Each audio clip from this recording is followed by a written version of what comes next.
most famous and widely discussed of Breath of the Wild's many mysteries is of course that of the Zonai, an ancient civilization who vanished suddenly in the distant past, leaving behind their haunting stone ruins.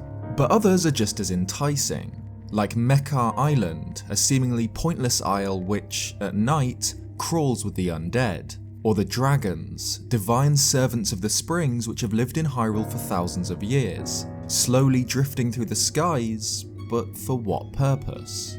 The mysteries of Breath of the Wild add depth and a sense of wonder to Hyrule, and today, together with Commonwealth Realm, let's look at another of the game's enigmas, the third Leviathan.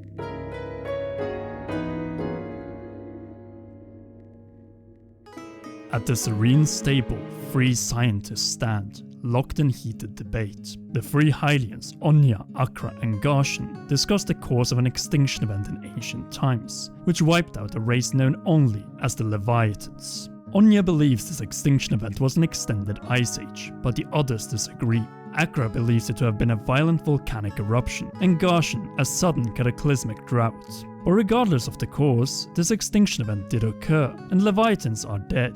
The scientists will ask Link to find and draw pictures of their remains, found in the Gerudo Desert, the Hebra Mountains, and the Elden region.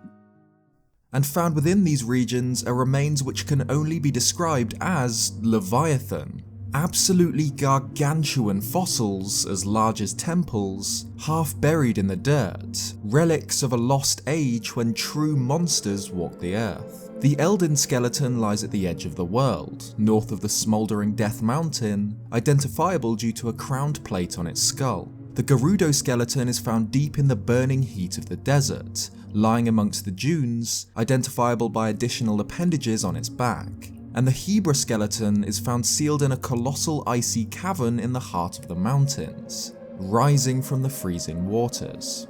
Taking pictures of all three Leviathan skeletons and returning to the scientists at the stable causes each of them to believe their own theory has been proven true, that the Elden fossil was killed by a volcanic eruption, the Gerudo by a drought, and the Hebra by an ice age. The implication behind this is that they're possibly all correct, and each individual fossil was killed by a different cataclysmic event, which isn't unlikely considering the long and tumultuous history of Hyrule. However, understanding how the Leviathans met their end doesn't explain the fossils themselves. These creatures must have been terrifying, dwarfing Hyrule's current fauna like the mighty Hinox, the tough stone Talus, or the hulking Molduga. Even the dragons, huge otherworldly servants of the goddesses, are almost insignificant in comparison to the scale of the Leviathans. And interestingly, the structures of the fossils seem to suggest that all three were whales, despite being found nowhere near the sea. The Zelda series is no stranger to gigantic cetaceans, having appeared in multiple games in the series. And shortly after the release of Breath of the Wild, fans quickly began comparing these Leviathan fossils to the great whales of Zelda, connecting the various features of each to try and identify the skeletons. Which actually works. One of the most popular of these attempts is this, posted here on the Zelda Reddit by Mr. Makaka, which identifies the Elden Great Skeleton as Levias from Skyward Sword, the Gerudo skeleton as Oshus from Phantom Hourglass, and the Hebra skeleton as the Windfish from Link's Awakening. Let's begin with the Elden Great Skeleton. This one is by far the most simple. It's almost one-to-one the same as Levius, the Great Spirit of the Sky. The defining characteristic being the large plate of the skull, including the blowhole on top, from which Bilosite appear, with two small nostrils below. While the skeleton's appendages are buried or broken, we can clearly see on the south side two large fins with 4 fingers, very similar again to those found on Levius. And the final, irrefutable evidence here is the concept artwork of the fossil, showing that it was initially planned to resemble the Sky Spirit even more, including its iconic lower jaw and all fins. So, regardless of whether or not the beast to which the skeleton belonged to really did meet its end as the result of a volcanic eruption, it is more than likely that it was Levius himself, the spirit created in a forgotten age by Goddess Hylia. Next is where I believe this post isn't quite right, and most fans I think agree.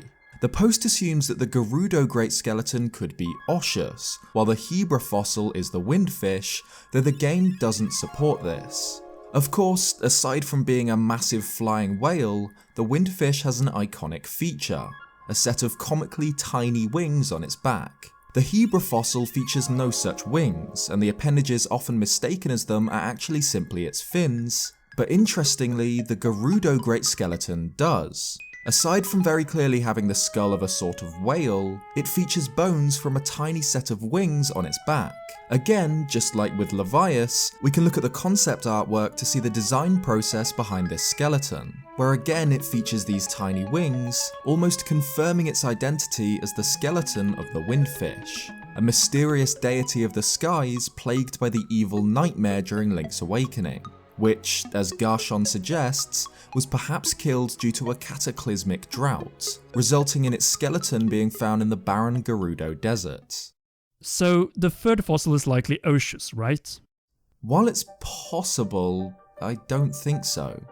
While the other two skeletons give us clear hints to their identities, such as the plated skull of Leviathan or the wings of the windfish, the Hebra Leviathan is relatively regular looking, almost exactly resembling, and admittedly oversized, real-world whale skeleton, which would fit Oshus, the most traditional looking of the cetacean deities, except for the fact that the Hebra skeleton features one bizarre defining characteristic, a strange protrusion from the back of the skull.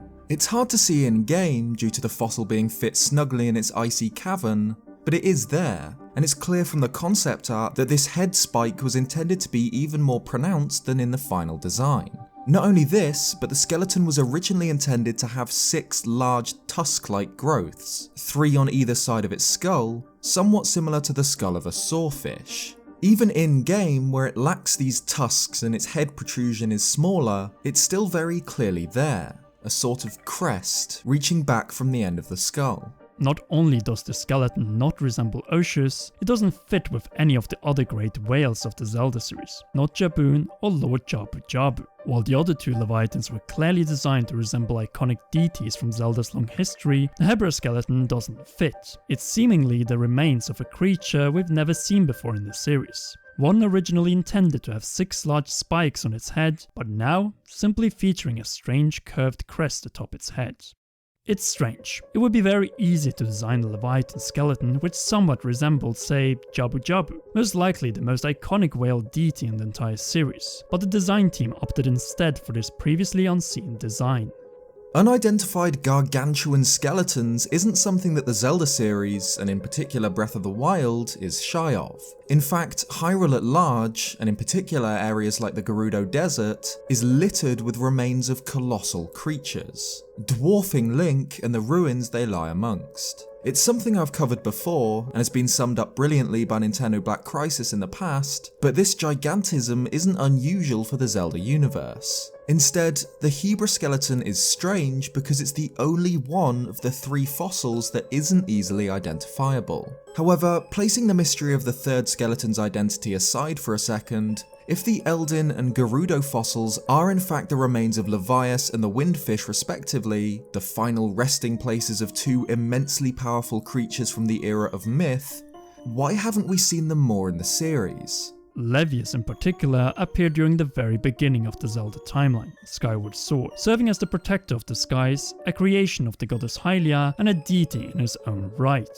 Leviathan was a kind and wise being, even developing a taste for pumpkin soup, until he was infected by Bilicite during the Return of Demise. Link frees the Sky Spirit from his blight, and it's assumed that the deity lives on after Skyward Sword, until, apparently, he was killed some time before Breath of the Wild in a volcanic explosion. The Windfish similarly is a benevolent sky-dwelling deity, though one far more enigmatic than Leviathan. We don't know much at all about the origins or purpose of this being, except that when plagued by the nightmares, he was powerful enough to pull Link into his dream, and the Isle of Koholint, within which he was trapped. Like with Leviathan, after Link frees the deity, it's presumed he lived on for some time after Link's awakening, as we see him take off into the skies, well at least until the day he succumbed to a great drought and perished in the Gerudo Desert. The question is, if these beings remained alive after Skyward Sword and Link's awakening up until the cataclysmic events which killed them, why didn't they appear in any other game in the series if they were still present somewhere in Hyrule's skies? A logical answer could be that they were somewhere above Hyrule, carrying out their appointed duties as deities of the skies all the way up until their demise, but that they were obscured by what's known as the Cloud Barrier. The Cloud Barrier was projected by the goddess Hylia ages before Skyward Sword, as a protective measure against the threat of demise. It separates the land of Hyrule from the skies above, hiding places like Skyloft and beings like Leviathan from those on the surface, and is somewhat difficult to circumvent. Link can only pass through it using the powers of the goddess, in the form of columns of light, created by ancient tablets. While the Cloud Barrier has only directly appeared in Skyward Sword, there is a strong theory that it exists even millennia later,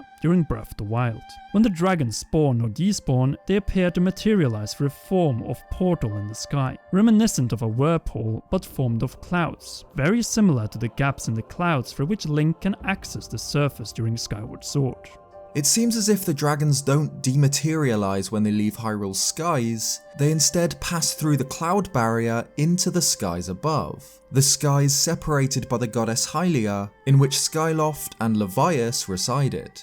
As the Cloud Barrier is probably impassable for normal beings without the aid of the goddess, it makes sense for the dragons, servants of the sacred springs, to be able to travel between these realms. If this is the case, and the Cloud Barrier remained intact even now, then it could explain how Leviathan and the Windfish seemingly vanish for millennia, only to reappear as skeletons during the time of Breath of the Wild. These great sky spirits may have simply remained above the barrier, until eventually they met their demise, whether this was due to them descending to Hyrule and being killed by natural disasters, or another unknown reason. The third Leviathan, the Hebra skeleton, clearly doesn't belong to any of the Zelda series' great whales, but this was most likely intentional. While two are clearly intended to resemble iconic deities from Zelda's history, the third instead resembles an equally iconic element of the series, the Mysteries. Breath of the Wild takes place in an age so far in the future, so many millennia after any other game, that all prior adventures are amalgamated into a period of history only known as the Era of Myth. These two colossal creatures, Leviathan and the Windfish, would scarcely even be legends by the time of Breath of the Wild, and it's only us, the player, that can understand the truth behind their identities. For the inhabitants of Hyrule, these Leviathans are wonders, relics of the forgotten old world, mysteries from an age long past, the remains of elder gods. So, including a third Leviathan which even the player, from an out-of-universe point of view, can't identify, helps highlight the mystery of the Leviathan skeletons. It could be that it was once another great sky spirit who up until its demise soared through the clouds above like Leviathan and the Windfish. But just like Onya, Akra and Garchon at the Seren stable, we're left with only our theories. Thanks for watching this video. If you liked it, leave a like or subscribe if you haven't already for more Zelda videos. A huge thank you to Commonwealth Realm for joining me on this one. Be sure to check out his videos covering what we'd love to see in Breath of the Wild 2 over on his channel. Cheers guys, and I'll see you next time.